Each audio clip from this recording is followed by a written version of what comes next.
The other thing you should do if you're not very industrious is discipline yourself. And so what do you do with that? Eat 3 times a day at regular meal times. That's a good thing to practice because that starts to put some stability into your life. Get up at the same time. I would highly recommend all those young people out there who are listening, like, you want to get a jump on life, get the hell out of bed in the morning. You know, as I've got older, I've got up earlier and earlier. Now that's partly because you don't need as much sleep, but it's also partly because I've got more and more disciplined. Like, get up early in the morning and get your things done. Man, learn to get up at 6 in the morning and you'll be one deadly creature, especially if you can get to work. You'll have half your damn day done by the time other people haul their sorry asses out of bed. And so that's a massive, massive advantage. Look, Warren Farrell, the author, he outlined data in Why Men Earn More, which is a book I would recommend, by the way, showing that if you work 13% longer hours, you make 40% more money. It's nonlinear. So you think, why is that? Well, imagine you had 10 employees and one of them works an extra 10%. It's not much. Well, how often is that person going to be promoted? Assuming you have a clue as a boss. It's like you're going to look at the 10 people and you're going to think, oh, that guy's always here like 45 minutes early. It's like, why don't we give him the promotion? Obviously, right? So these small edges that you can manage like that, work an extra 10% or extra 13%, have non-proportional payoffs. That's part of the Pareto distribution. So get your sleep cycle organized so you get up in the morning. Learn how to do it. No excuses. I'm too tired in the morning. I don't like mornings. Who cares? That's not relevant. It's like discipline yourself so you can manage it. Schedule your meals because that's a good disciplinary routine. And then learn to use a calendar like Google Calendar. Many of you out there do not use a calendar. Okay, a calendar is not a prison and it's not a tyrant. Not if you use it properly. A calendar keeps anxiety at bay. It makes sure that you do what you need to do, which is important because otherwise you fall behind. But if you use it properly, it also helps you plan what you want to do. So I could say, well, lay out your damn calendar and design the days you would like to have. That's what your calendar is for. So you can put in all sorts of things in there you want to do and that would be good for you. And that's a really good way to start being more industrious. Make a plan. You need a plan for 3 years. You need a plan for the next year. You need a plan for the next 6 months. You need a plan for the next 3 months. You need a plan for the week. You need a plan for the day. You need a plan for the hour. All of that. I make lists constantly of what I have to do. And they're like daily, weekly, monthly, yearly. Right now, I can't look out more than about 6 months, because my life is too complicated and chaotic. But you need a vision of who you could be, what character you could have. 3 to 5 years out, you can't go much farther than that because life is too unpredictable, I think, to make vision that's longer term than that subject to, there's too much chance associated with it to spend a lot of time on. Maybe you can stretch it to 5 years, and in rare cases, you can have a 10-year goal, but it has to be pretty low resolution. But you want plans at all those levels of resolution. You want to write the things down. And because what are you going to do? You're going to stumble around and get what you need? You're going to stumble around and be useful to other people?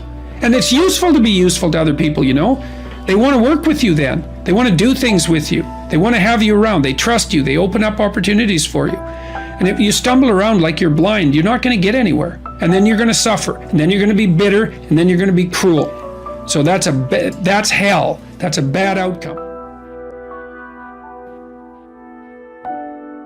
Values aren't created, they're discovered.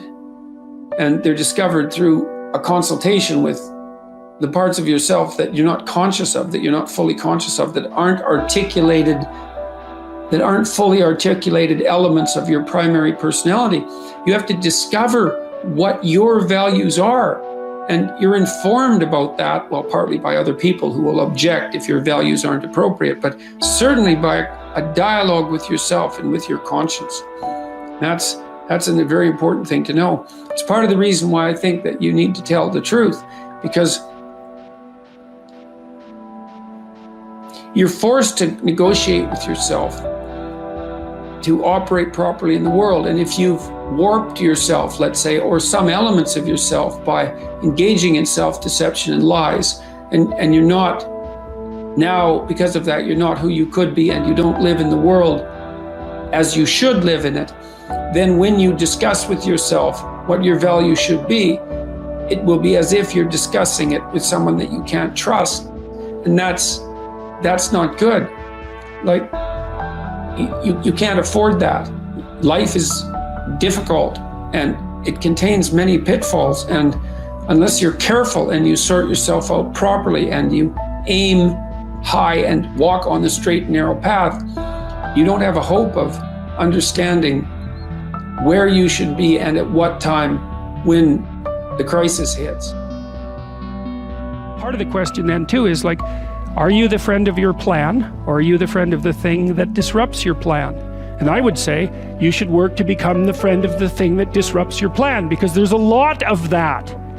And then if you become the friend of the thing that disrupts your plan, then you start to develop strength in proportion to the disruptive force. And that's really what you want. You want to be able to implement your plan, obviously, but you want to be able to take on the consequences of error and learn from it. And then you win constantly, because even if something goes sideways, you think there's something to be derived from this.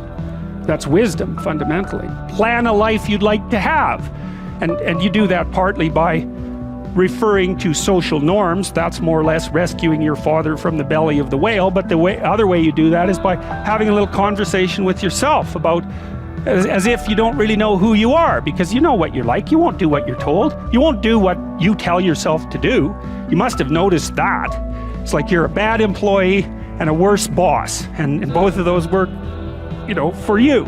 You don't know what you want to do, and then when you tell yourself what to do, you don't do it anyways. You should fire yourself and find someone else to be. But my point is that you have to understand that you're not your own servant, so to speak. You're someone that you have to negotiate with, and you're someone that you want to present the opportunity of having a good life to. And that's hard for people because they don't like themselves very much. So, they're always like cracking the whip and then procrastinating, and cracking the whip and then procrastinating. And it's like, God, it's so boring and such a pathetic way of spending your time.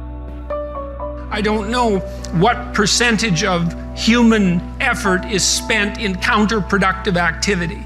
I'm not an absolute cynic about that, but I mean, when I talk to undergraduates, I ask them, how much time do you waste every day by your own reckoning? And it's somewhere between 5 and 8 hours. It's a lot of time. Well, I usually walk the students through an economic analysis of that. I said, well, why don't you value your time at $50 an hour and calculate for yourself just exactly what you're doing to your future by your inability to discipline yourself. It's worth thinking through.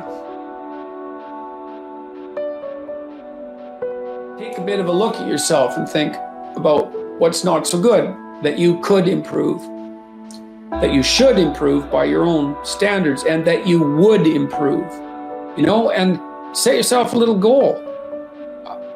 Maybe you're not studying at all and you're at university, or maybe you're at work and you've got this stack of paper there, and you haven't looked at that damn stack for like a month, and you know that you should be, and you're bothering yourself at night because you're avoiding that.